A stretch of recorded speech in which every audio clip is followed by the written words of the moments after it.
Hello guys, आप सभी का मेरे चैनल में एक बार फिर स्वागत है। ये पार्ट 2 है जो दिल्ली पुलिस कांस्टेबल का एवनिंग शिफ्ट था, उसका जो है सेकंड पार्ट है, जो कि इसका 26 से लेके 50 तक क्वेश्चन रहेंगे इसमें, ठीक है। और गाइस, आप लोगों से कहना चाहता हूँ कि मेरे चैनल को लाइक करें, सब्सक्राइब जरूर करें और शेयर करें। जिनको इसकी ज़रूरत हो उनके पास जरूर सेंड करें, जो दिल्ली पुलिस कांस्टेबल की तैयारी कर रहे हैं या आने वाले टाइम पे करेंगे। तो प्रीवियस ईयर क्वेश्चन अगर आप किए रहेंगे तो आपको हेल्पफुल रहेगा, आज नहीं है तो कल नहीं, किसी न किसी एग्जाम में आपको जरूर ये हेल्पफुल रहेगा, ठीक है। गाइस चलिए स्टार्ट करते हैं। तो इसका क्वेश्चन नंबर 26, और पार्ट 1 में हम लोग 25 तक कर चुके हैं। इसका पार्ट 2 डाल रहा हूँ। तो ये 26 क्वेश्चन से स्टार्ट होगा, जो कि 50 क्वेश्चन तक है, ठीक है। चलिए आइए स्टार्ट करते हैं।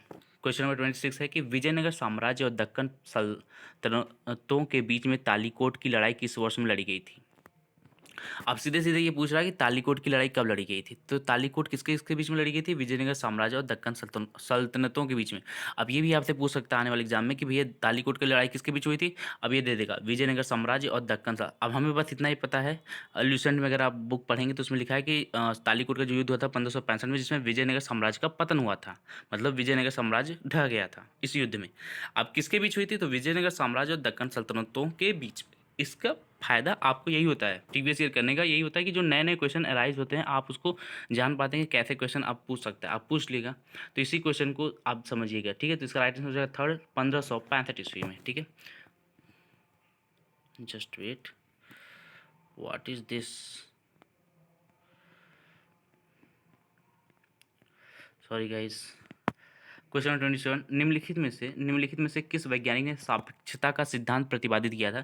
तो हम सभी जानते हैं कि जो सापेक्षता का सिद्धांत दिया था अल्बर्ट आइंस्टीन ने दिया था। तो इसका राइट आंसर हो जाएगा सेकंड, अल्बर्ट आइंस्टीन, ठीक है। क्वेश्चन नंबर 27 का आंसर हो जाएगा सेकंड, अल्बर्ट आइंस्टीन।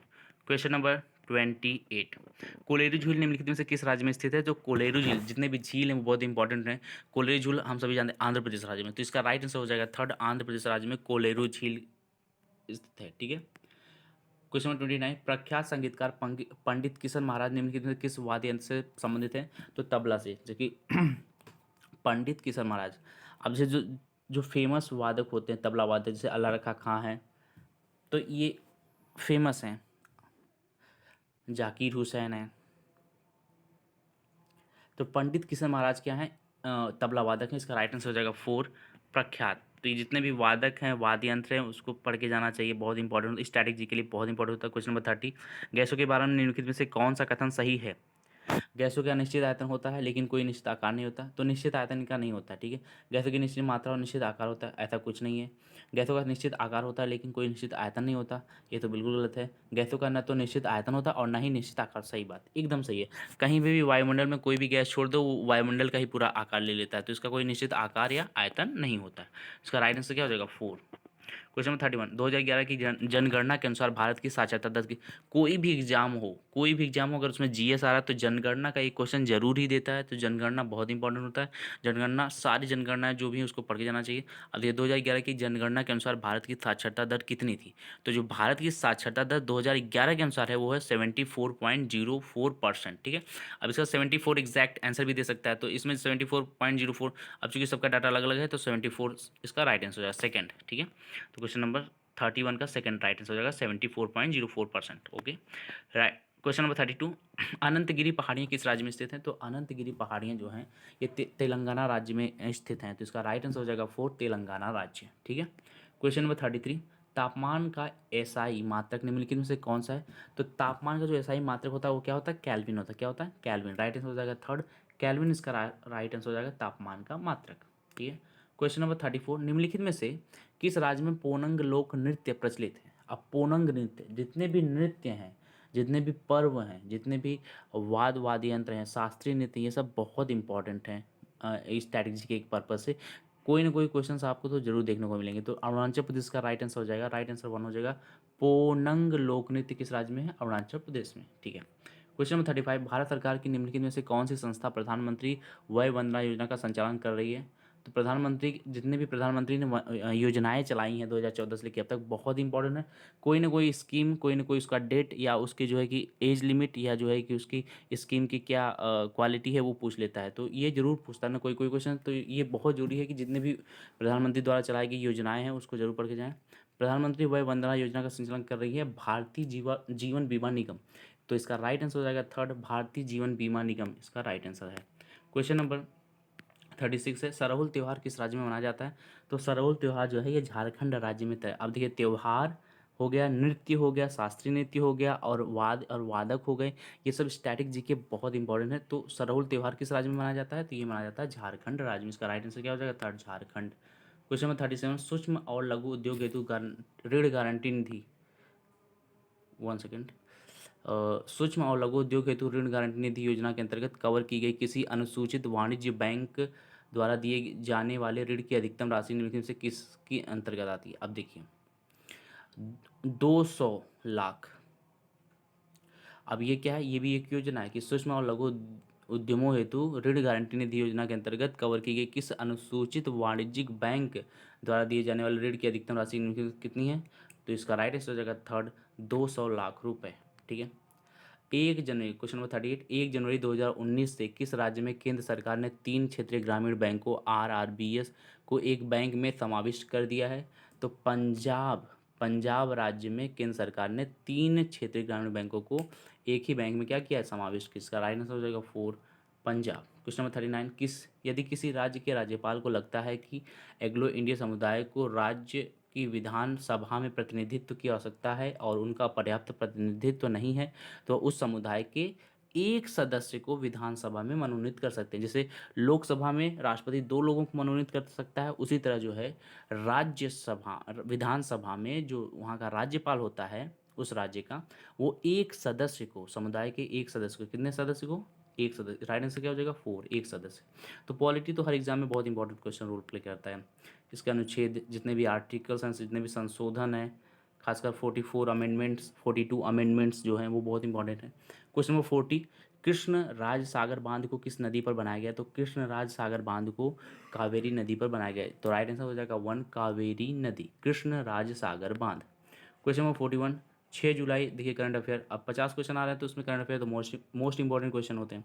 6 जुलाई 2020 को निम्नलिखित, और देखिए ये दिसंबर में हुआ है और जुलाई का करंट अफेयर पूछा, मतलब एक साल का करंट अफेयर बहुत इंपॉर्टेंट होता है। कोई भी एग्जाम आप देने जा रहे हैं इस समय, तो पहले तो 6 महीने, 2 महीने या 3 महीने का पूछता था, लेकिन अब तो ट्रेंड चल गया, एक साल का पीछे का भी पूछ लेता है। तो करंट अफेयर बहुत इंपॉर्टेंट है, तो इसको पढ़ के जरूर जाएं। 6 जुलाई 2020 को निम्नलिखित में से किसी अंतर्राष्ट्रीय वित्तीय सेवा केंद्र प्राधिकरण IFSCA का अध्यक्ष नियुक्त किया गया? जितने भी अपॉइंटमेंट हुए हैं, जितने भी अध्यक्ष बने हैं या जिनको भी नई नियुक्तियां हुई हैं, तो उनको भी पढ़ के जाएं, बहुत इंपॉर्टेंट होगा। तो इसका राइट आंसर हो जाएगा इजेती श्रीनिवासन। ठीक है, राइट आंसर हो जाएगा second, Injeti Srinivasan. Question number 42, निम्नलिखित में से किसके अंतर्गत भारतीय प्रशासनिक सेवा और भारतीय पुलिस सेवा को संसद द्वारा सृजित सेवाएं माना जाता है? तो क्वेश्चन नंबर राइट आंसर हो जाएगा थर्ड, अनुच्छेद 312 के अंतर्गत भारतीय प्रशासनिक सेवा और भारतीय पुलिस सेवा को संसद द्वारा सृजित सेवाएं माना जाता है। ये आर्टिकल 312 के अंतर्गत है, अनुच्छेद 312। राइट आंसर क्या हो जाएगा? थर्ड। क्वेश्चन नंबर 43, निम्नलिखित में से कौन सी विशेषता बौद्ध धर्म को जैन धर्म से पृथक करती है?